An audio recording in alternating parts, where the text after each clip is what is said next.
Astagfirullahaladzim.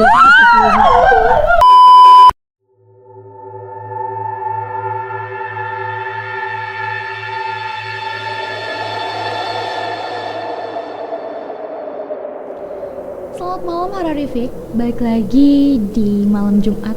Ya nggak kerasa ya, kita udah balik lagi di malam Jumat. Dan tentunya balik lagi bareng gue Cey Dan gue Devina. Seperti biasa kita akan menemani kalian dengan cerita-cerita horor yang pasti bikin bulu kuduk kalian berdiri.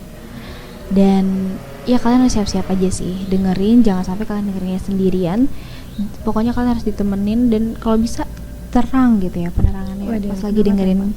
Karena kalau gelap-gelap tuh takutnya kayak ada yang ikut dengerin juga gitu. Waduh, ikut nemenin. nggak boleh gitu ya. Kak Devina. Ini baru mulai loh.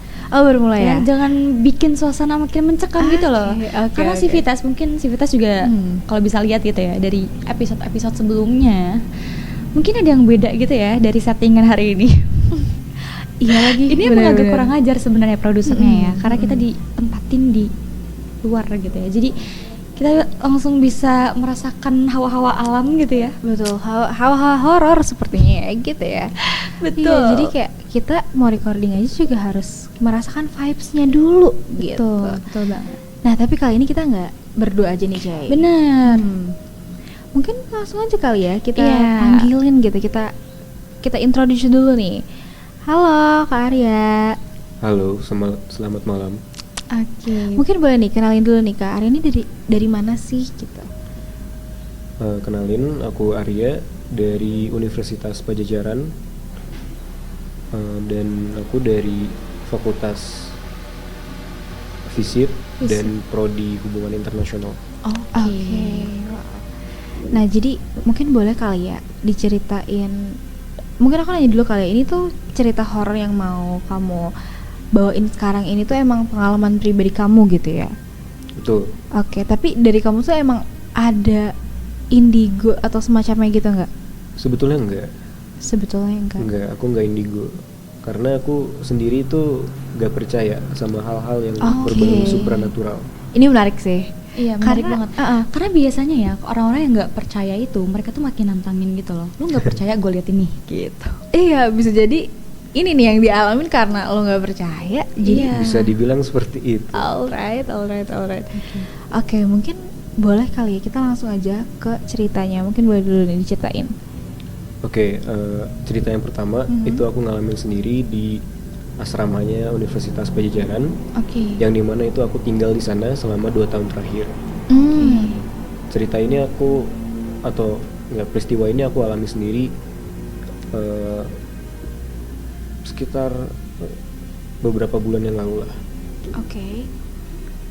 Untuk menggambarkan lokasinya, jadi asrama ini tuh punya 4 lantai dan aku tinggal di lantai kedua. Oke. Nah, di lobbynya itu dia cukup luas. Oke. Dan tangga untuk ke atas ataupun ke lantai 2, 3, ke 4 itu ada di tengah-tengah lobby. Yang tangganya itu bentuknya dia kayak tangga emergency yang dia nggak langsung naik, tapi dia ada naik terus belok dulu, naik lagi. Iya, gitu. Untuk di lobbynya sendiri itu menggunakan pintu kaca dan temboknya ini semua itu kaca, jadi dari dalam itu bisa ngeliat keluar dan dari luar juga bisa ngeliat ke dalam. Dan kalau di malam hari lampu di lobbynya ini semuanya mati. Iya, karena mungkin untuk efisiensi kali ya. Iya. Nah, untuk malam hari kita justru penerangannya itu dari yang ada aja, ada lampu dari luar ataupun di dalamnya itu ada monitor CCTV yang pas malam itu banget kebetulan dia tuh mati dan nyalain itu cuma warna biru. Jadi anggap aja si ruangan lobby ini semuanya warnanya biru gitu. Oke. Tapi ini kalau boleh tahu dari kamu sendiri tuh emang asrama itu tinggalnya sendiri atau mungkin Aku tuh tinggal di asramanya itu sendiri, walaupun sebetulnya bisa berdua, tapi prefer untuk tinggal sendiri. Dan di sana gak sebanyak itu orang-orangnya karena ya anak-anak kuliah lah. Kalau malam-malam kan ada yang memang istirahat, ada yang keluar, ada yang belajar ataupun ada yang nongkrong gitu ya. Kebetulan malam itu sepi banget.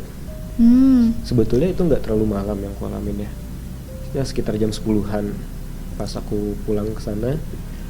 Tapi wait bentar, aku mau tanya nih, kalau asrama di Unpad tuh berarti nggak ada jam malamnya gitu ya? Sebetulnya ada tapi nggak ngaruh. Jadi anak-anak itu ya ngerasa bebas aja gitu. Walaupun ada juga kita bisa masuk ke asramanya itu sebebas kita karena akses pintunya itu menggunakan Face ID ataupun fingerprint.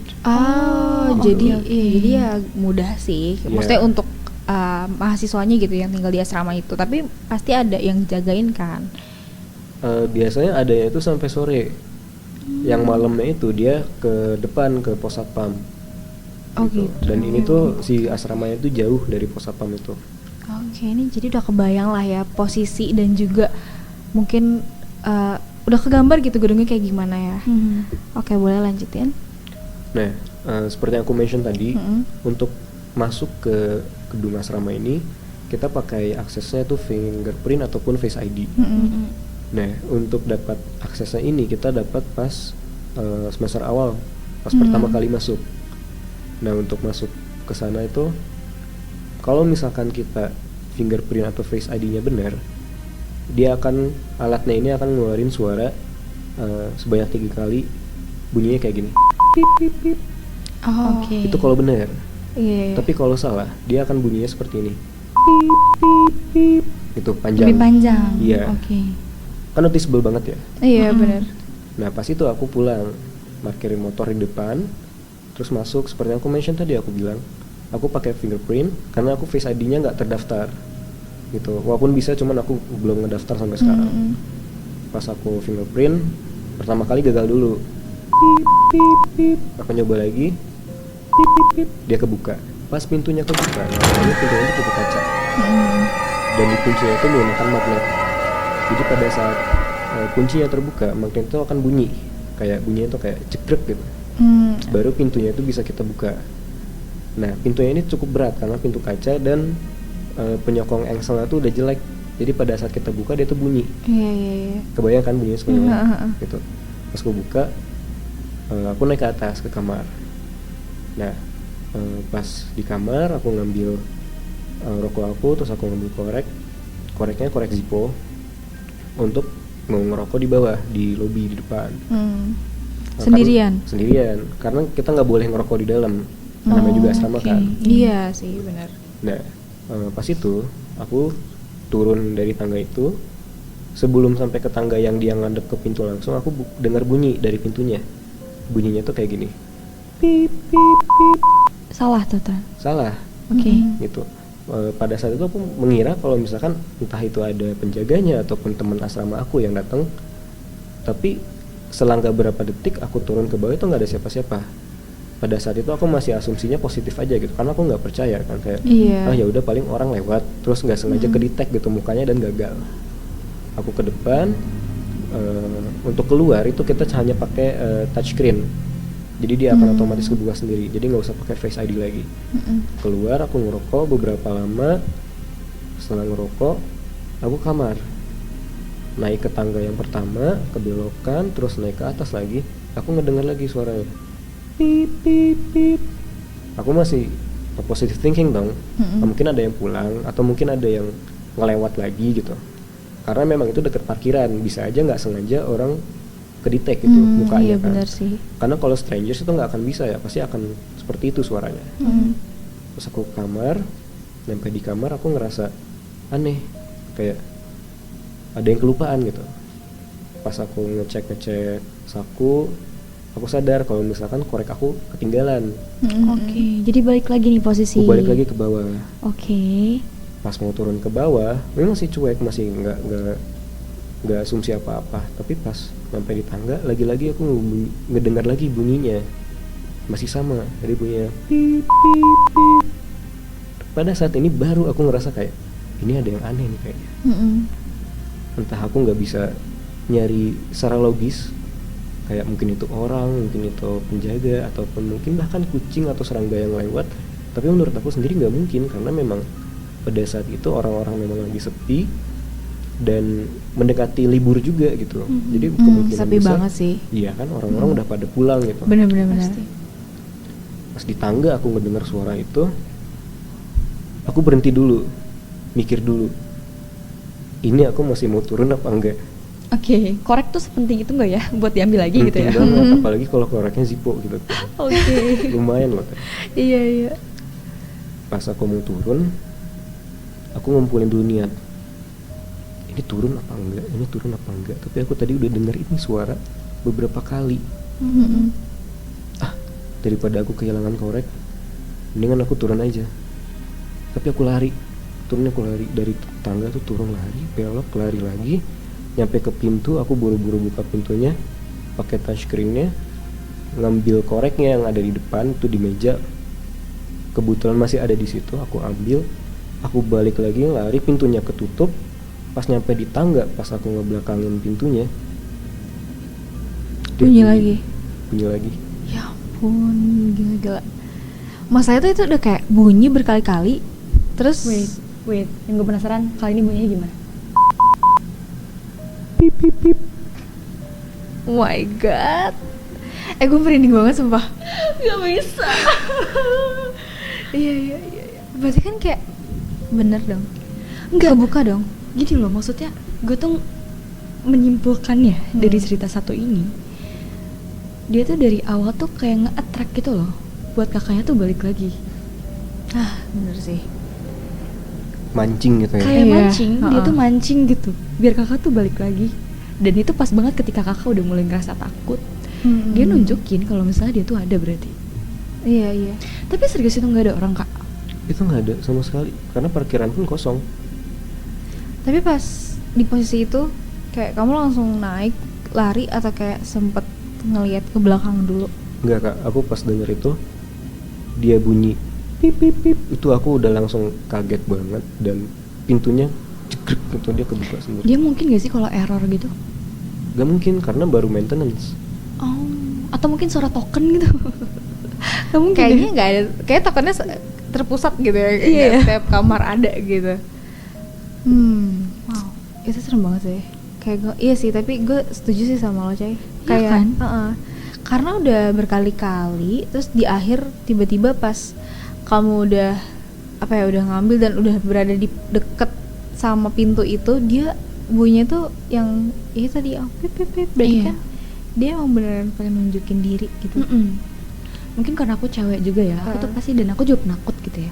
Kalau aku ada di posisi Kak Arya, jujur aku ngajak temen aku buat tidur bareng sih di kamar malam itu. Karena belum lagi itu posisinya lobbynya kaca semua kan tadi yang diilustrasiin. Tuh. Kaca semua juga gitu kan. Terus di situ lobbynya juga luas banget juga kan. Iya. Kan ya. Betul. Iya benar, setuju sih. Apalagi maksudnya kayak emangnya kamu, berarti kan kamu pas kayak untuk naik turun tangga di kemarin nih waktu itu, dan juga kayak untuk ya ngerokok sendiri gitu ya, itu kan pasti akan melewati lobby yang luas dan gelap itu kan. Iya, aku ngelewatin itu sendiri, dan mungkin bahkan pada saat aku ngerokok, si makhluk itu mungkin ikut sama aku pada saat itu. Oh, itu serem Entah lah banget. ya, siapa tahu. Jadi pada saat aku di tangga ngebelakangin pintu ngedenger itu, dan pintunya ngebuka sendiri, cekrek, aku nggak berani lihat ke belakang, aku langsung lari aja ke kamar, tutup pintu, selimutan sambil korek aku masih di tangan, karena saking kagetnya gitu pada saat itu. Wow. Tapi emang kadang tuh hal-hal mistis kayak gitu tuh suka datangnya tuh ke orang-orang yang emang gak percaya. Iya, nggak percaya sama yang takut biasanya, yang paling takut banget gitu. Iya. Karena itu kadang kalau orang-orang takut ya, biasanya tuh jadi suges, Kak.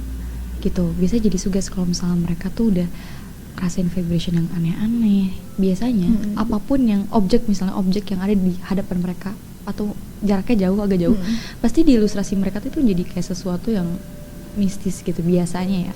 Kayak di ujung-ujung mata kita tuh ada Iya, sesuatu atau ada gitu sesuatu kan. Iya, gitu. iya. Dan pada saat kita ngelihat secara directly itu nggak ada gitu. Gak ada, iya, kayak gitu biasanya kayak gitu. Jujur kamu berani banget sih untuk ngelakuin sendiri, untuk keluar itu di Demi- malam hari aja sendiri. Demi korek Zippo Demi ya. korek Iya. Zippo tuh. Berapa sih harga Zippo? Oke, dan sebenarnya ya yang aku penasaran juga tuh kayak apakah hantunya tuh boleh nggak sih nyebut itu? Nggak boleh ya? Sosok Apakah ini sosok itu tuh ikut sampai kamar? Nggak tahu, dan aku pun nggak berani untuk berasumsi. Oke. Karena kalaupun misalkan memang itu hantu bisa membuka akses pintu antara satu dia punya muka yang sama dengan anak-anak asrama, atau dia punya fingerprint yang sama-sama anak-anak asrama. bener. Make sense sih, cuman kayak Serem ya? iya tapi kayak nggak masuk di logika gitu ya. Iya. Oke. Oke. Itu baru cerita pertama loh Kak Dev. Ada Tapi lagi. gue udah sangat amat merinding ya sebenarnya dengar cerita sama kakak di banget. asrama ini. Apalagi nih dekat kita nih masalahnya pintunya kaca juga ya. Betul. Jadi kayak serem banget gitu. Iya, tapi ya semoga ya Hmm. si sosok ini nggak ngikutin sampai kamar kakak dan bahkan mungkin udah hiatus dan pensiun ya untuk Paling tetap ada. paling iseng aja kali ya Iya. pada saat itu. Nah, Iya, iya paling sih. ya pengen iseng aja kayaknya dia ya. Oke, mungkin Oke. itu tadi cerita pertama si Vitas dan aku udah nggak sabar juga nih. Kakaknya katanya tadi nggak ada cerita lagi juga kan ya. Tuh. Nah, mungkin boleh nih langsung diceritain sama si Vitas di sana. Oke. Untuk cerita yang kedua ini, lagi-lagi aku alami sendiri di malam hari sekitar bulan November tahun lalu. Pada saat itu aku juga suka fotografi. Pas itu aku kepikiran ngide sendiri untuk malam ini aku mau fotografi jalanan pada saat malam hari untuk nyari tahu gimana sudut pandangnya ataupun kehidupan orang di Jatinangor pada saat malam hari gitu. Itu aku keluar jam 9 dan selesai itu sekitar jam 11 menuju setengah 12 lah, sendirian. Kakaknya emang kayak hobi sendiri ya Iya. ini? Hobi sibuk sendiri gitu ya. Menyibukkan diri gitu. Menyibukkan diri ya. Nah, Oke. pada saat itu setelah aku selesai foto-foto di lingkungan ataupun di jalanan Jatinangor, aku ke asrama lagi. Tapi sebelum ke asrama aku ke visip dulu ke kampus aku, ke gedung aku. Karena di kampus ini kita ada tampilan untuk bulan Desembernya. Ada penampilan acara musik. Di situ aku sebagai penampil akan nampilin main kendang pada saat itu. Oke. Gitu. Kendangnya ini kita pinjam di bulan Novembernya dari Unpad Dago, Visip Dago, dibawa ke kampus dan disimpan di ruangan sekre UKM kita. Oke. Nah, kendangnya ini diposisikannya berdiri disimpannya. Kalau misalkan mau aku pakai dan hanya aku doang yang biasanya pakai, itu kita baru di setup untuk dipakai gitu, ditidurin gitu kan. Nah, pada saat malam itu aku iseng aja insting gitu, takut barangnya hilang, rusak, ataupun barang-barang lainnya di sekre aku hilang atau ada yang rusak. Aku mengecek dulu karena memang pada saat itu kewajiban aku juga gitu untuk ngecek barang-barang UKM aku. Oh, oke. Nah, sekrenya ini ada di lantai 2. Di bawahnya itu ada kantin dan di sebelahnya itu ada tongkrongan ya anak-anak kampus lah, tongkrongan mahasiswa gitu. Pada saat itu aku datang ke visip kan tengah malam juga, itu sepi, cuma ada satpam. Dan aku mau ngecek barang ya seperti biasa, kan aku udah biasa gitu ngeceknya pun malam-malam pun aku kadang ngecek aja gitu karena ya takut ada yang hilang kan. Iya benar. Nyampe di tangga itu aku ngedengar 2 dentuman. Dentuman dari kendangnya itu sendiri. Bunyinya itu tung dong gitu. Padahal harusnya yang main kendang itu cuman kamu ya. Harusnya biasanya aku, cuman pada saat itu aku mikir mungkin ada temanku dari UKM yang sama iseng mainin kendang itu gitu, karena ya banyak juga teman-teman gitu yang penasaran gitu kan main kendang. Tapi pada saat aku sampai di ruangan itu di UKM aku, itu nggak ada siapa-siapa. Sementara kendangnya sendiri masih berdiri gitu, bukan untuk dimainin. Terus aku ngecek barang dengan ya buru-buru aja gitu, ngecek kendangnya oke, aman, alat-alat musik lainnya juga aman. Udah aku langsung turun aja gitu karena udah pengalaman sebelumnya gak mau ngalamin lagi dong. Iya benar sih. Nyampe di tangga tuh aku tuh turun tuh ke bawah dan di tangganya itu terbuka gitu, ada void gitu kan. Pas aku ngelihat ke atas itu ada dentuman lagi dari kendangnya. Kali ini suaranya tung dong tung. Udah aku dari situ udah sangat takut karena untuk mukul kendang sendiri itu perlu perlu teknik yang mana itu nggak mudah gitu, yang untuk mencapai suara yang seperti itu. Berarti entah si makhluk ini tuh bisa mukul kendangnya itu dengan teknik yang sama gitu. Iya lagi, serem banget sih. Tapi kan itu tadi posisi kendangnya tuh berdiri kan? Dan otomatis yang aku tahu ya, ketika gendang berdiri tuh suara yang dihasilkan tuh nggak sama kayak apa nggak sama, dia akan lebih redup. Iya. Karena mengarah ke lantai kan. Tapi pada saat itu aku nggak tahu gimana bisa seperti itu gitu, suaranya tuh tung dong tung gitu. Oh iya, bahkan mungkin kayak manusia yang bisa gitu ya, itu nggak mungkin menghasilkan suara kayak gitu nggak sih? Nggak mudah teh, nggak semudah itu untuk main kendang. Nggak bisa asal pukul gitu. Kalau asal pukul paling suaranya tuh kayak pak pak pak gitu doang gitu. Berarti pas udah, maksudnya pas kamu ngalamin itu berarti kamu langsung pergi aja gitu aja? Langsung pergi pasti. Pada saat itu langsung pergi aja, dan kebetulan di dekat sana juga ada teman-teman yang lagi nongkrong, jadi aku datang ke sana untuk nenangin diri gitu. Nah aku penasaran sih Pak, kamu pas ketemu sama teman-teman kamu itu kamu cerita nggak mereka? Oh sama sekali enggak. Why? Karena yang lain pasti pada takut juga dan jadinya nggak nemenin aku gitu. Iya sih. Karena aku Bener sendiri sih. kan panik kan datang ke sana. Karena pada saat itu juga aku ngerasa ini berarti kalau misalkan memang dia makhluk ini bisa mainin, apakah dia emang dari lama bisa main atau dia mempelajari dari aku main kendang selama ini gitu. Kakak tahu nggak? Oh my god, kalau sebenarnya tuh kita setiap manusia tuh katanya punya jin korinnya masing-masing. Iya benar. Jin korin tuh jin yang menyerupai kita. Nggak tahu ya, maksudnya secara personality juga iyakah apa gimana, atau mungkin secara skill tadi main kendang jadinya sama gitu. Aku nggak tahu ya. Jadi itu ada yang bisa ngikutin kita kayak gitu. Iya. Bahkan sampai perawakan muka kita, wujud kita, itu tuh dia bisa sama persis sama kita. Benar-benar. Gitu. Aku juga pernah dengar itu sih. Kalau jin korin itu emang benar-benar menyerupai kita, sama banget persis kayak kita. Makanya mungkin kayak ada juga orang yang bilang kalau misalkan udah meninggal gitu ya manusia tuh, sebenarnya gentayangan tuh bukan manusianya tapi jin korinnya. Nah, aku juga ada cerita tentang jin korin. Wow. Gimana tuh? Mungkin boleh sedikit diceritain kali ya. Jadi ini tuh cerita dari teman-teman aku di visit, yang ceritanya katanya tuh udah cukup lama. Pernah suatu malam ada dua orang mahasiswa itu datang ke Arbo Unpad. Arbo Unpad itu adalah danau buatan Unpad yang di dalamnya itu banyak air untuk menampung dari danau induknya di atas. Nah danau ini dia tuh gak banyak lampu dan sangat gelap. Di dekat danau itu ada UKM Barat. UKM Barat ini tempatnya ruangan-ruangan UKM itu kumpul. Jadi anak-anak biasanya berkegiatan di sana, tapi pada saat ini mereka datang ke sana itu lagi sepi katanya. Nah pada saat mereka datang ke Arbo, mereka muter-muterin Arbo, dan salah satu temennya itu ada yang mau ke toilet. Toiletnya tuh di UKM Barat, di tempat itu. Udahlah temennya izin untuk aku mau ke toilet dulu ya, kamu tunggu aja di sini gitu. Oke aku tungguin. Terus dia sampai ke toilet, temennya satu lagi nungguin di Arbo, dan itu dingin banget karena kan danau gitu kan, danau buatan. Bener-bener.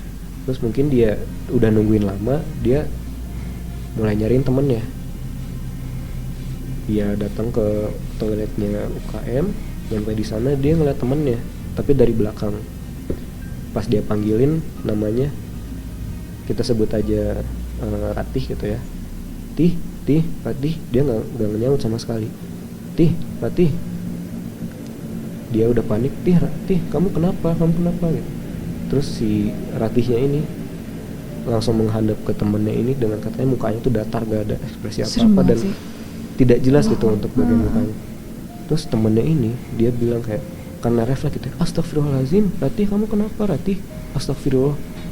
Terus malah si makhluk ini dia mainin temennya itu, dia bilang astagfirullahaladzim.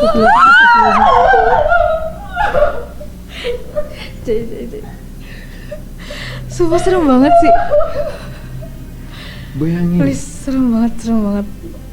Gimana kagetnya temennya Ratih itu. Kita bisa. Dengan kita udah percaya sama yang menyebut nama Tuhan gitu kan. Iya, makanya itu yang bikin serem tuh itu. Wow. Oh my god. Ini emang ternyata di Unpad tuh banyak banget kejadian mistis ya. Gue nggak bisa sih kalau misalnya Iya.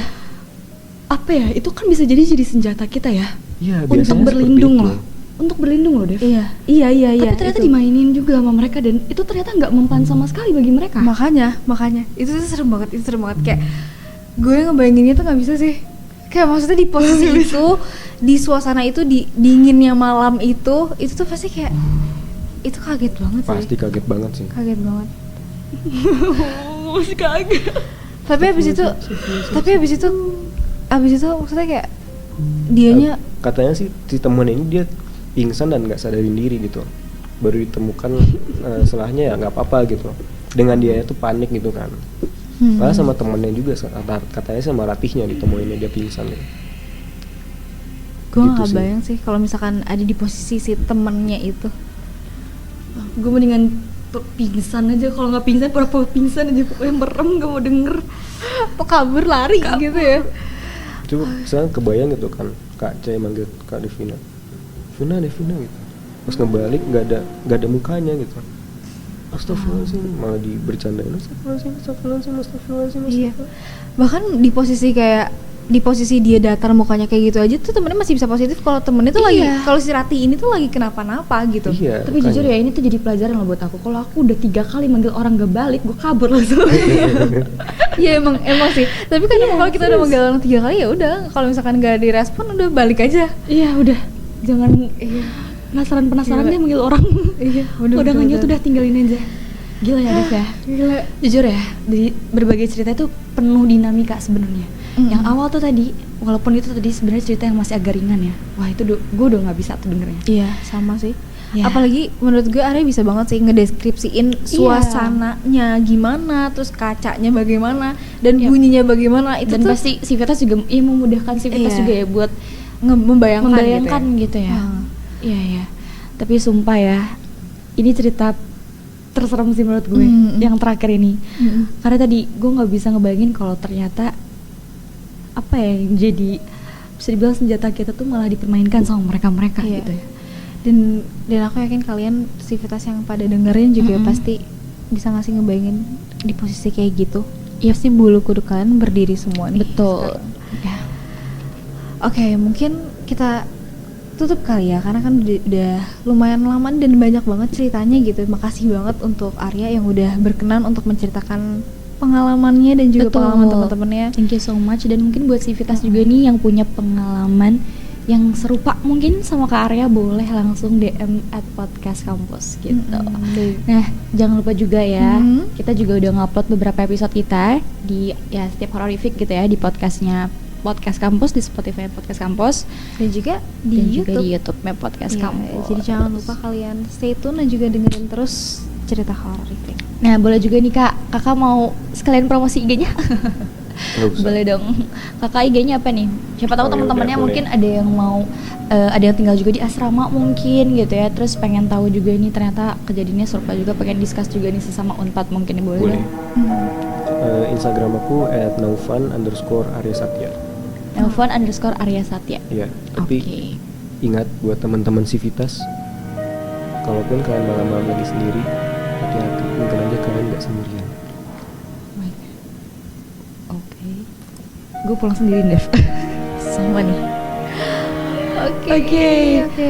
Oke, selamat malam ya Civitas. Thank you so much udah dengerin dari awal sampai akhir. Semoga bisa tidur nyenyak. See you on another episode. Bye.